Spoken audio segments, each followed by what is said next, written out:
Baiklah, kembali lagi bersama saya,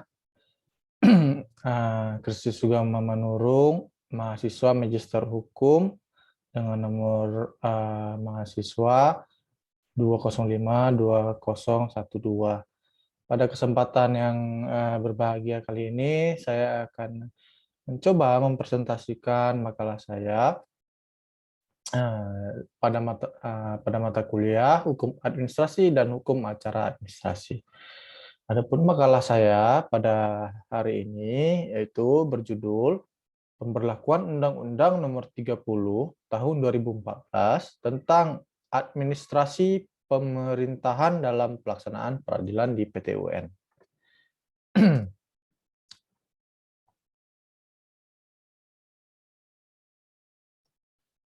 Adapun latar belakang dari makalah yang saya buat yaitu sebagai sebuah negara hukum, penyelenggaraan pemerintahan di Indonesia dilaksanakan oleh aparat pemerintahan sesuai dengan kewenangan yang dimiliki berdasarkan pengaturan yang telah dibentuk dalam perundang-undangan guna menciptakan sebuah pemerintahan yang baik atau yang biasa dikenal dengan istilah good governance.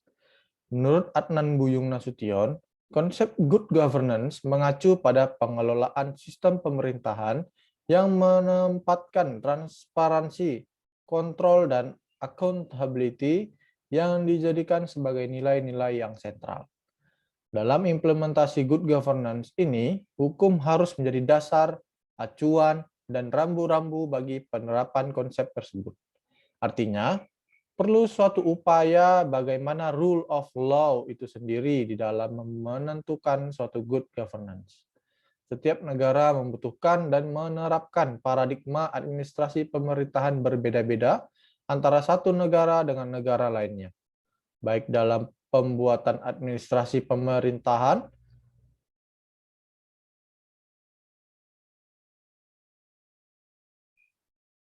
keputusan administrasi, adjudikasi administrasi, maupun pembuatan peraturan administrasi.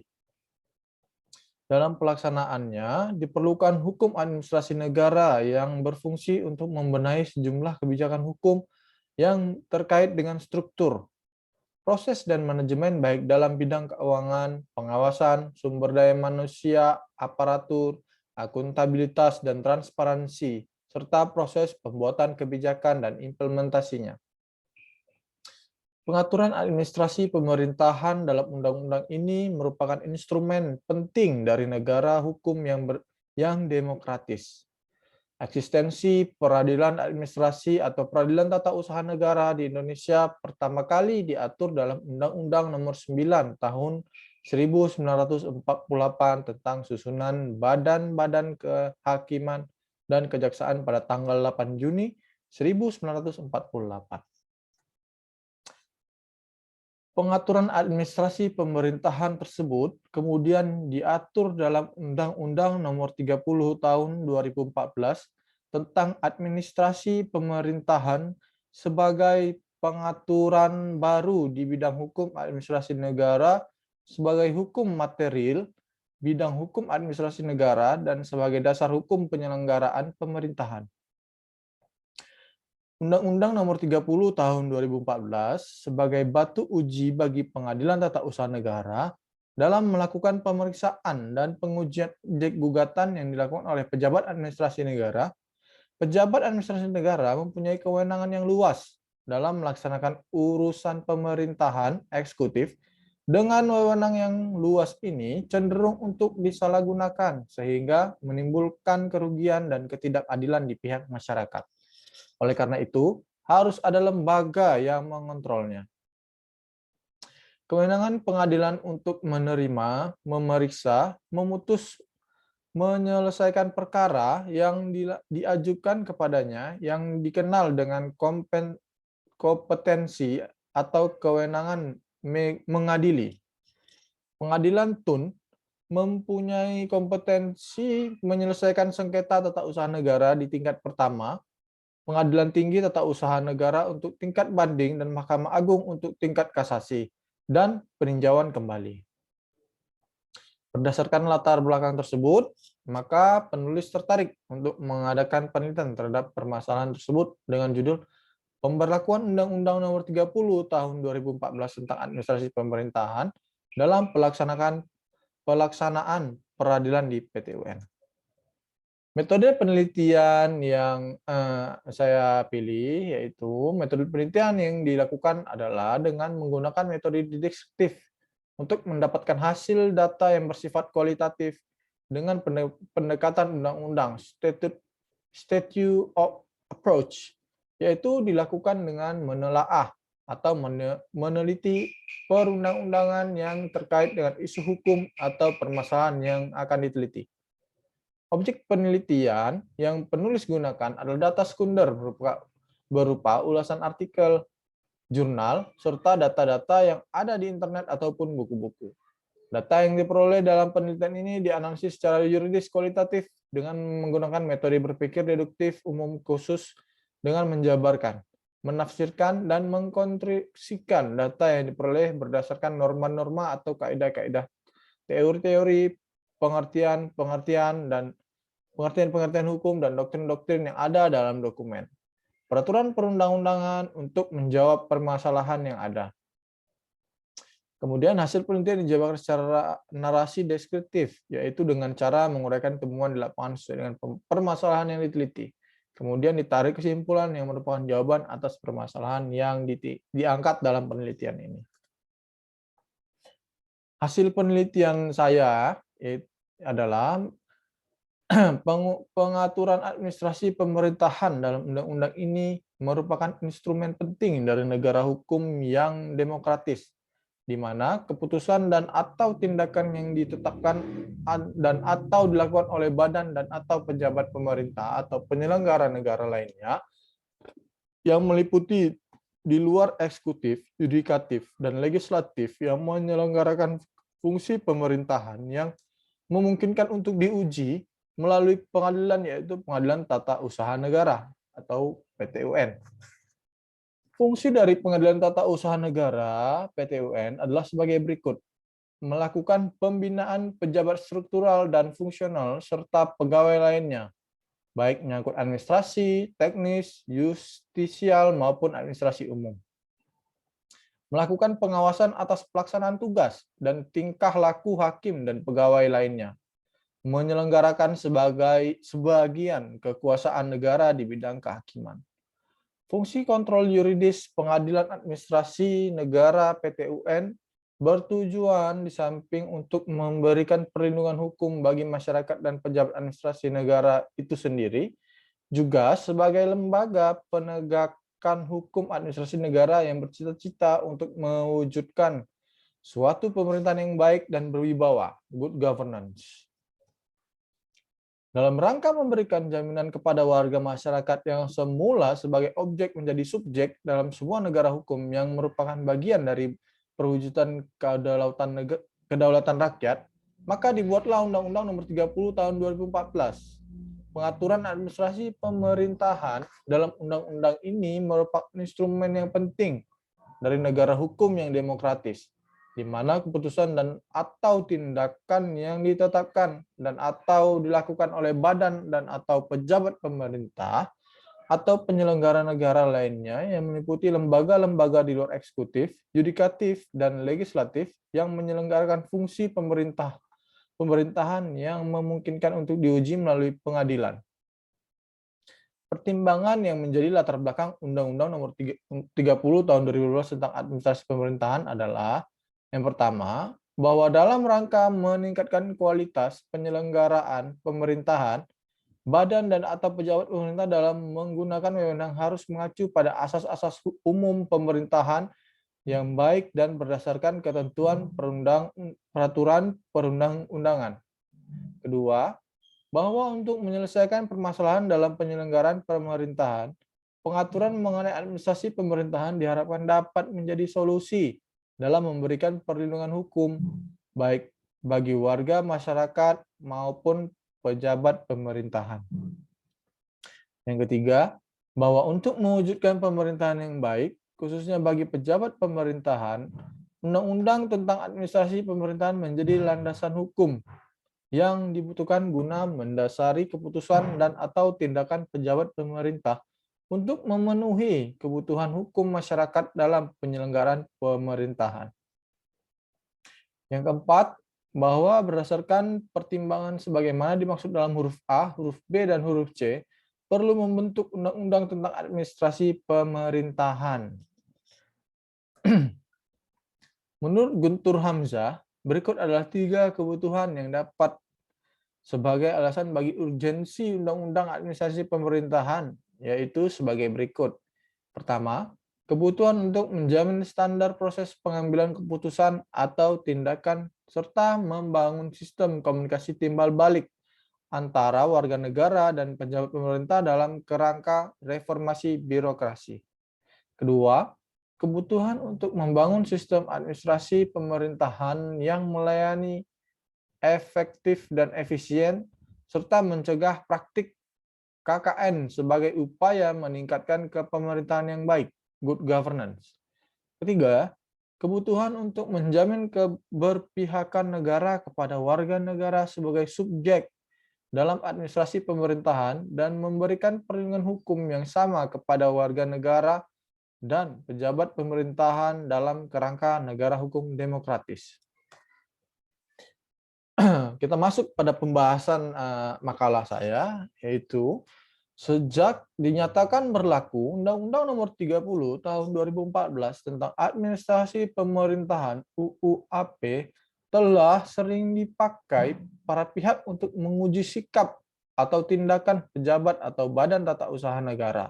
Misalnya, mengajukan permohonan perizinan tertentu kepada pejabat atau badan tata usaha negara hingga jangka waktu tertentu. Undang-Undang Nomor 30 Tahun 2014 tentang Administrasi Pemerintahan ini merupakan hukum material dari sistem peradilan tata usaha negara. Dengan penjelasan sebagaimana disebutkan bahwa undang-undang ini mengaktualisasikan secara khusus norma konstitusi hubungan antar negara dengan warga negara. Setiap keputusan dan atau tindakan oleh pejabat pemerintah atau penyelenggara negara lainnya yang meliputi lembaga-lembaga di luar kekuasaan eksekutif, legislatif, dan yudikatif memungkinkan untuk diuji oleh pengadilan. Pengadilan yang dimaksud adalah pengadilan tata usaha negara.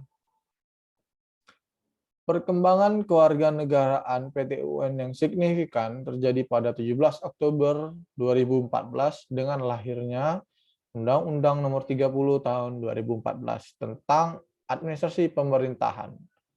Undang-Undang Administrasi Pemerintahan selanjutnya disebut dengan UUAP. Ini diharapkan dapat menjadi landasan dan payung hukum bagi badan dan atau pejabat pemerintahan dalam menjalankan tugas penyelenggaraan pemerintahan, juga diharapkan dapat menjamin hak-hak dasar dan memberikan perlindungan bagi warga masyarakat. Warga masyarakat dapat mengajukan gugatan terhadap keputusan dan atau tindakan badan dan atau pejabat pemerintahan kepada peradilan tata usaha negara. Karena undang-undang ini merupakan hukum material dari sistem peradilan tata usaha negara. Dalam pelaksanaan peradilan di pengadilan tata usaha negara, masih banyak ketidaksesuaian yang terjadi di lapangan, seperti terjadinya berbagai sengketa.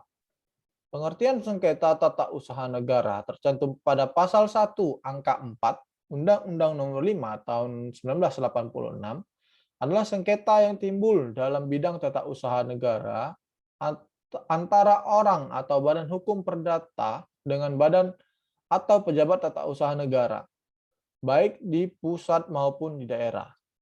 Sebagai akibat dikeluarkannya keputusan tata usaha negara, termasuk sengketa kepegawaian berdasarkan peraturan perundang-undangan yang berlaku.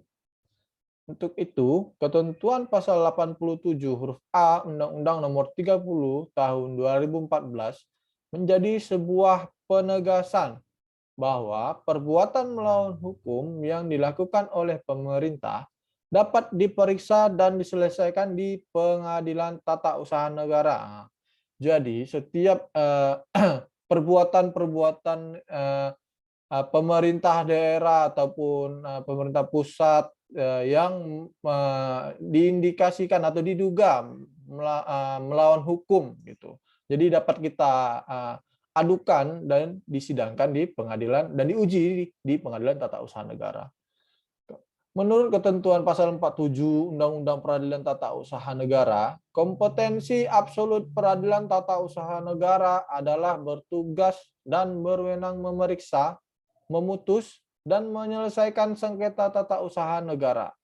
Dan yang dimaksud dengan sengketa tata usaha negara adalah sengketa yang timbul di bidang tata usaha negara antara orang atau badan hukum perdata akibat diterbitkannya keputusan tata usaha negara.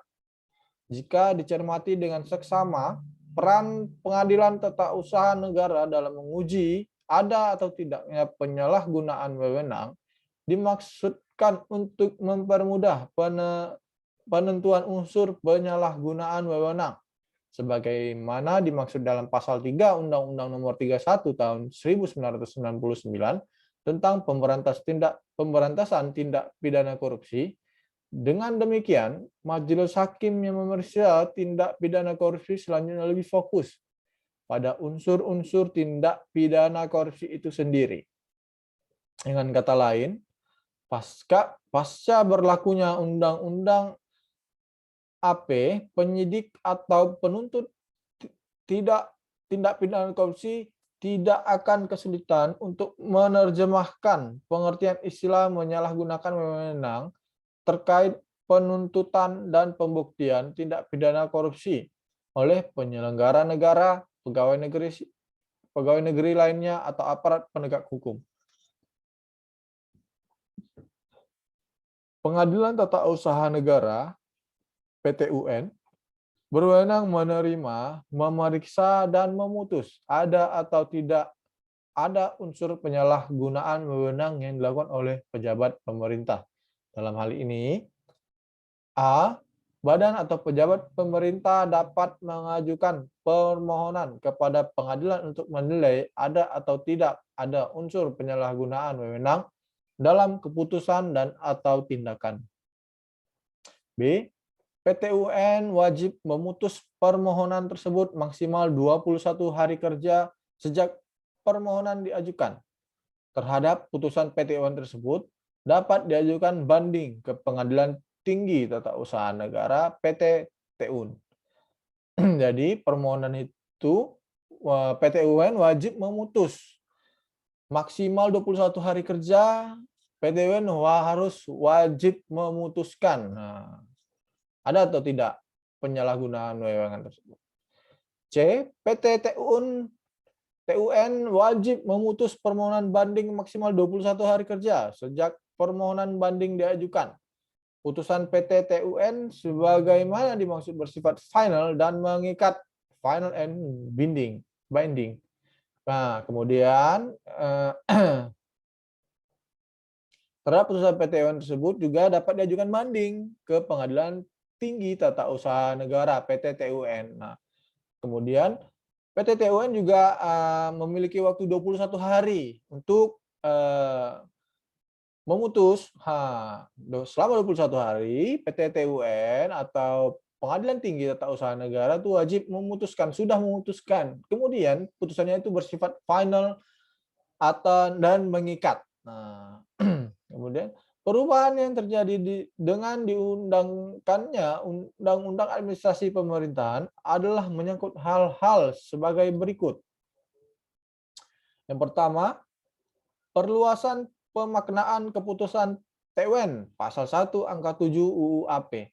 Yang kedua, kompetensi peradilan TUN terhadap tindakan administrasi pemerintah atau tindakan sektor pejabat TUN pasal 1 angka 8 UU AP.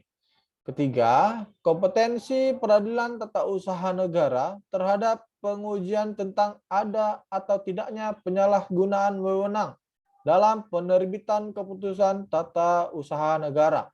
Pasal 21 UU AP. 4. Kompetensi peraturan untuk mengadili atau mengabulkan tuntutan ganti rugi tanpa pembatasan jumlah tertentu. 5. Kompetensi peradilan tata usaha negara tingkat 1 untuk mengadili gugatan pasca upaya administratif. 6. Kompetensi peradilan tata usaha negara untuk memutuskan terhadap objek sengketa fiktif positif. Pasal 53 Undang-Undang AP.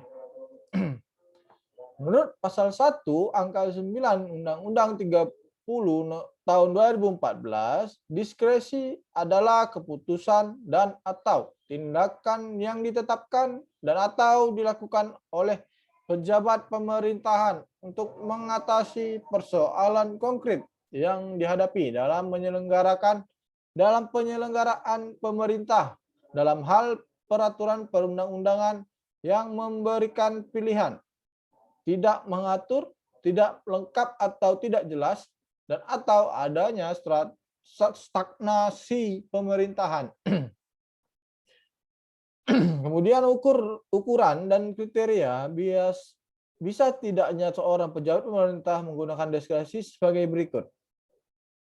Diskresi dalam hal peraturan perundang-undangan memberikan pilihan berdasarkan penjelasan pasal 23 huruf A Undang-Undang Nomor 30 Tahun 2014 menjelaskan bahwa pilihan keputusan dan atau tindakan pejabat pemerintahan dirincikan dengan kata dapat, boleh, atau diberikan kewenangan, berhak, seharusnya, diharapkan, dan kata-kata lain yang sejenis dalam ketentuan peraturan perundang-undangan.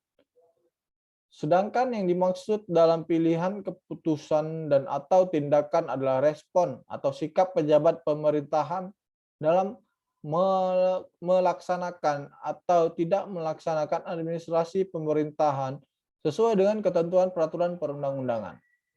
Diskresi dalam hal peraturan perundang-undangan tidak mengatur berdasarkan Undang-Undang Nomor 30 Tahun 2014 terkait dengan penggunaan diskresi karena peraturan perundang-undangan tidak mengatur dengan penjelasan bahwa yang dimaksud dengan peraturan perundang-undangan untuk mengatur adalah ketiadaan atau kekosongan hukum yang mengatur penyelenggaraan pemerintahan dalam suatu kondisi tertentu atau di luar kelaziman. Diskresi dalam hal peraturan perundang-undangan tidak lengkap atau tidak jelas mengenai penggunaan diskresi atas alasan peraturan. Peraturan perundang-undangan tidak lengkap atau tidak jelas adalah dengan penjelasan bahwa yang dimaksud dengan peraturan perundang-undangan tidak lengkap atau tidak jelas apabila dalam peraturan perundang-undangan masih membutuhkan penjelasan lebih lanjut. Peraturan yang tumpang tindih, tidak harmonis, dan tidak sinkron. Dan peraturan yang membutuhkan peraturan pelaksanaan, tetapi belum dibuat. Berdasarkan Undang-Undang Penjelasan UU Nomor 30 Tahun 2014, terhadap kriteria adanya stagnasi pelaksanaan, tetapi belum dibuat. Stagnasi pemerintahan yang terkait dengan kepentingan yang lebih luas. Maka yang dimaksud dengan kepentingan yang lebih luas adalah kepentingan yang menyangkut hajat hidup orang banyak, penyelamatan kemanusiaan dan keutuhan negara, antara lain bencana alam, wabah penyakit, konflik sosial, kerusuhan, pertahanan, dan kesatuan bangsa. Dalil fiktif positif adalah prinsip yang diperkenalkan Undang-Undang Administrasi Pemerintahan, menggantikan prinsip fiktif negatif yang dianut Undang-Undang Nomor 51 Tahun 2009 tentang perubahan kedua Undang-Undang Nomor 5 Tahun 1986 tentang Peradilan Tata Usaha Negara. Berdasarkan Undang-Undang Administrasi Pemerintahan, seorang pejabat publik atau pejabat pemerintah memiliki batas waktu tertentu untuk menetapkan suatu keputusan atau melakukan suatu tindakan. Batas waktunya disesuaikan dengan perundang-undangan. Sesuai pasal 53 ayat 3 Undang-Undang Administrasi Pemerintahan, jika dalam batas waktu tertentu si pejabat tidak menetapkan keputusan atau tidak melakukan suatu tindakan atas permohonan yang diajukan sesuai prosedur, maka permohonan itu dianggap dikabulkan secara hukum. Inilah efisiensi fiktif positif. Selain itu, dalam prakteknya, sistem perizinan belum mampu berfungsi sebagai pengadilan agar suatu usaha dan keinginan tidak menimbulkan pencemaran dan kerusakan lingkungan.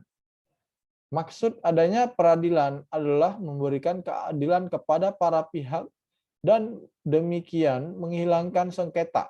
Sengketa merupakan suatu yang mengganggu ketentraman, tata tertib, dan kedamaian masyarakat, sehingga keseimbangan masyarakat tergoncang karenanya.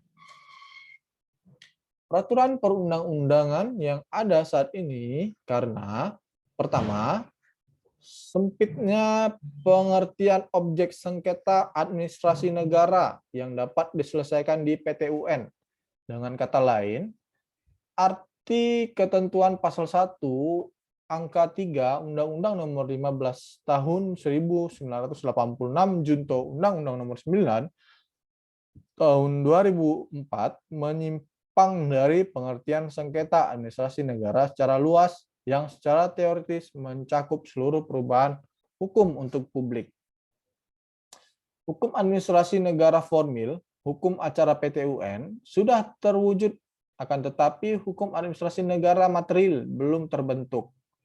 Ketiga, pelaksanaan eksekusi pengadilan administrasi negara PT UN sebagaimana diatur dalam pasal 116 Undang-Undang Nomor 5 Tahun 1986 Junto Undang-Undang Nomor 9 Tahun 2004 belum ditindaklanjuti oleh peraturan pelaksana sehingga tidak ada kejelasan mengenai prosedur dan penerapan hukuman administrasi negaranya.